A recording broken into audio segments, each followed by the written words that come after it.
MLB The Show's coverage of Major League Baseball is on the air. Should be a good one here this afternoon between the Atlanta Braves and the Miami Marlins. It'll be fun watching these two go at it. It's next on the show.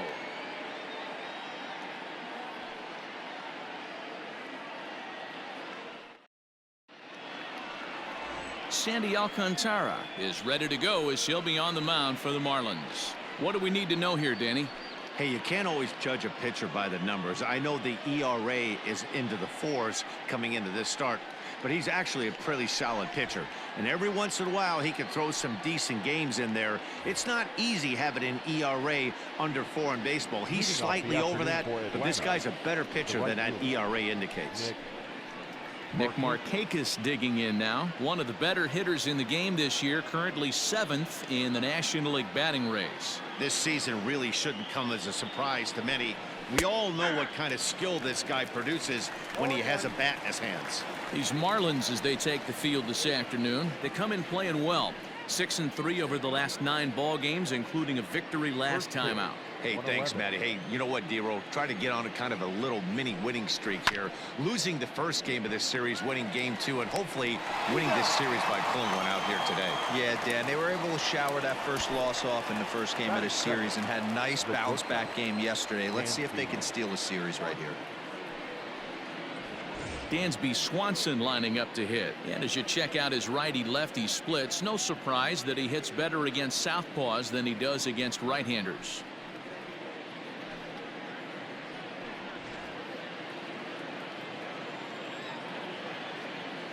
First pitch of the at-bat on its way.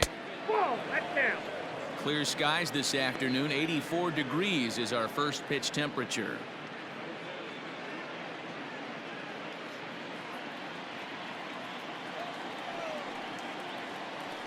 Two 2-0 the count to Dansby Swanson. Dan set up behind the plate is Joe McDonald as you see the rest of our umpiring crew in this one. You know, you got to take your time and feel Joe McDonald out behind the dish a little bit. He has a tendency to move his zone around, usually settling in those middle innings. You know, all you ask for an umpire is to be consistent. At times, Joe Mack is a little bit too inconsistent, particularly from a pitcher standpoint.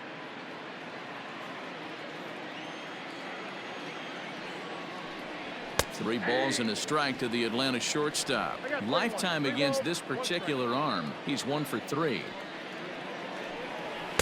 Favorable call in there for a strike. 3-2.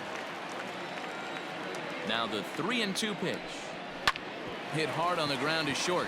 And into left field for a 1-out hit. Batting third, the first baseman, number 5.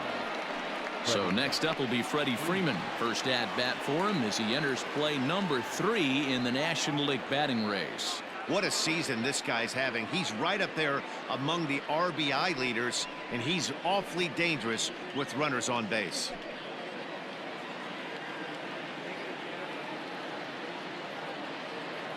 First pitch of the at bat. Inside, ball 1.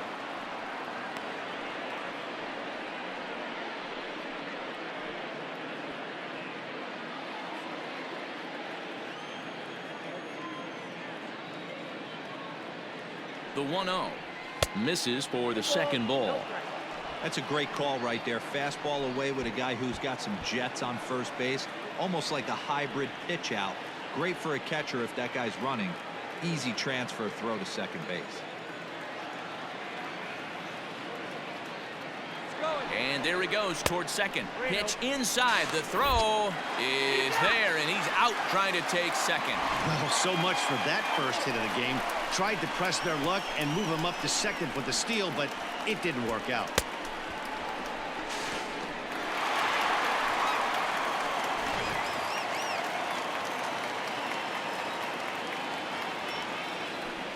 And he won't even have to take the bat off its moorings. A 4-pitch walk here. Well, they were obviously pitching around him there, and I don't blame them. With the bases empty and 2 outs and a hitter of this caliber at the plate, make somebody else beat you. And here's Ronald Acuna Jr. now. He's definitely a long ball threat, currently 3rd in the National League in that category. I know it's still early in the season, but I expect him to keep up this pace with the power numbers. He's got immense power in that bat.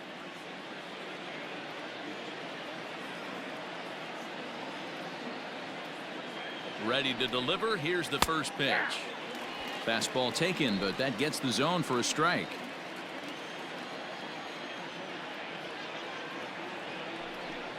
Fastball misses in the dirt as he tried to get him to chase the low one.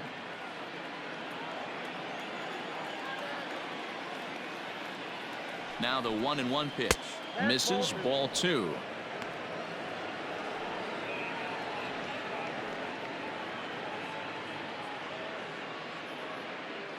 A runner on first with 2 away.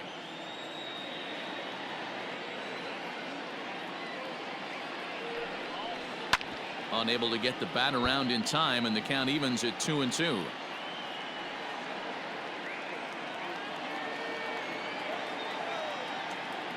From the belt, the pitch. Good swing on a tough pitch, and he'll stick around to see another one.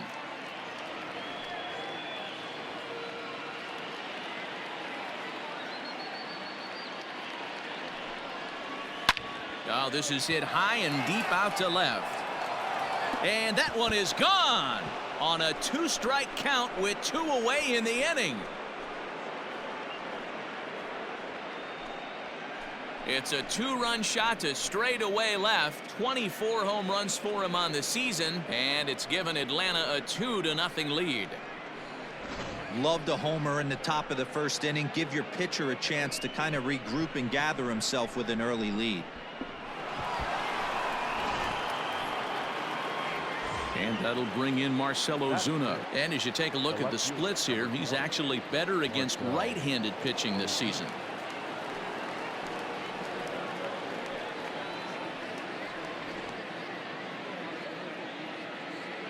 First offering on its way.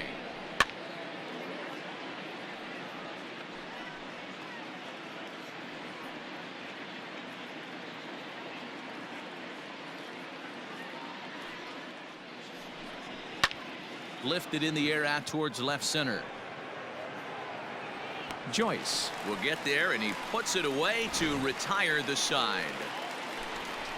But 2 in the inning for Atlanta, both coming on this 2-run home run. On to the bottom of the first. It's now 2-0 Atlanta. Mike Soroka starts the game on the mound for the 3rd and final game of the series. What's your take on him, Dan? Here's a guy that numbers can be a little bit deceiving. He has a whip in the 1.3 area and above range. It's a little higher than league average.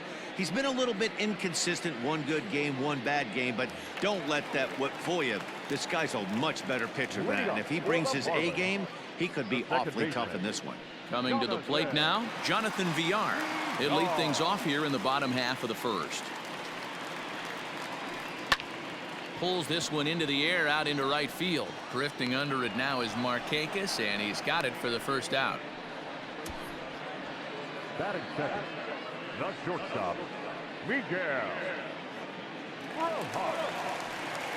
At the plate, Miguel Rojas. He'll get to take his first cuts here.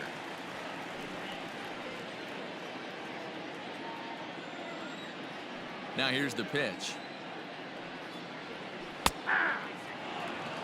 Guys, one of D-Rose former employers, the Braves, as they begin play here this afternoon. They enter this one off a loss after winning 5 of 7 prior to that. Yeah, Matty, I can't tell you how important it is to throw that first run up on the board, and that's exactly what they did. Little crooked number, a 2 spot to give their pitcher a chance to relax and go out and pound the strike zone. This team has been playing red-hot baseball recently. The windup and the 0-2 pitch. A swinging bunt out in front of the plate. On to Freeman at first, and there are 2 away now. Batting third, the left fielder, Corey Dickerson. So digging in now, Corey Dickerson. First cuts for him here with the bases open and 2 away. And now a pitch on the way. Well, if you could throw it for a strike consistently, a first pitch changeup is effective. Hitters are almost never looking for it. And Dickerson behind 0-2 now. Dickerson is really a well-balanced hitter. That doesn't seem to matter whether he's facing a right-hander or a lefty. He makes a lot of loud contact either way, which is quite rare in today's game. Yeah, you can tell this guy really pays attention, puts time in the cage. But the throw bounces on him at first, and the inning's going to continue. Batting fifth. The first Well, baseman. you can't fault the effort by the first baseman there. He did his best to make the save, stretching to his backhand side. He just can't quite close the glove on it, so it'll go down as a throwing error.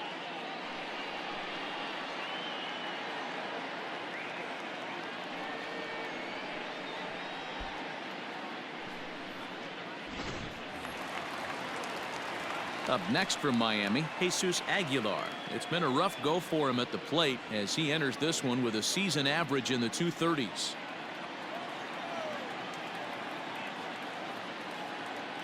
First pitch of the at-bat.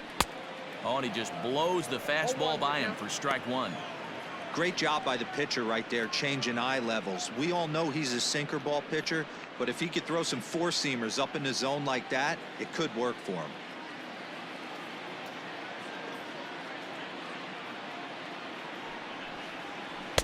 Swing and a miss on the slider, and he's quickly behind 0-2.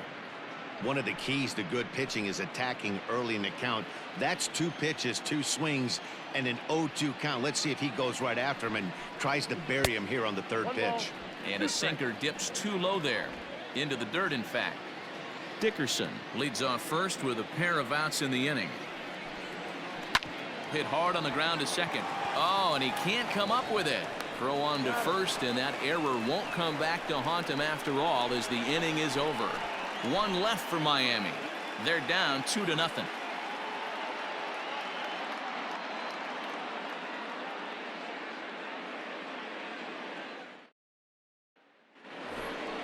Into the box, Charlie Culberson. He'll start things out in the top half of the second.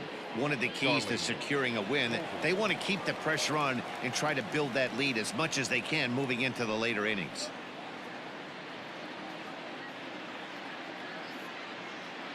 First offering on its way.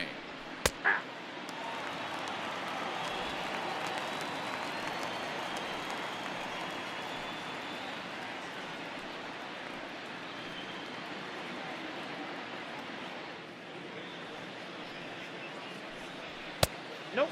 Ball 1. 1-0. The 1-1 is taken for ball 2. Yeah, he just isn't that sharp on the mound right now. Had a rough start in the first inning, and now he's falling behind out of the gate here in the second. Some adjustments need to be made, and fast.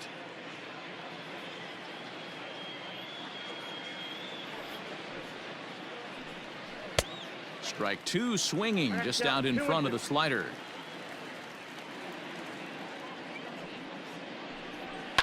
Fouled off.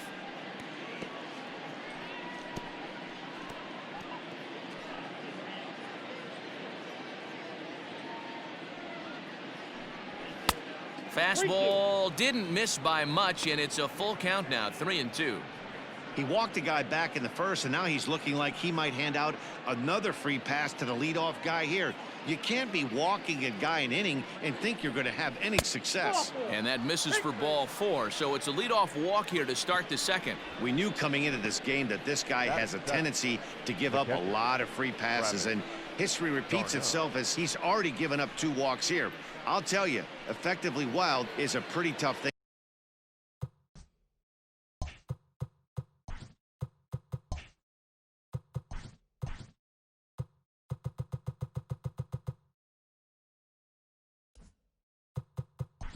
Play ball. Yeah.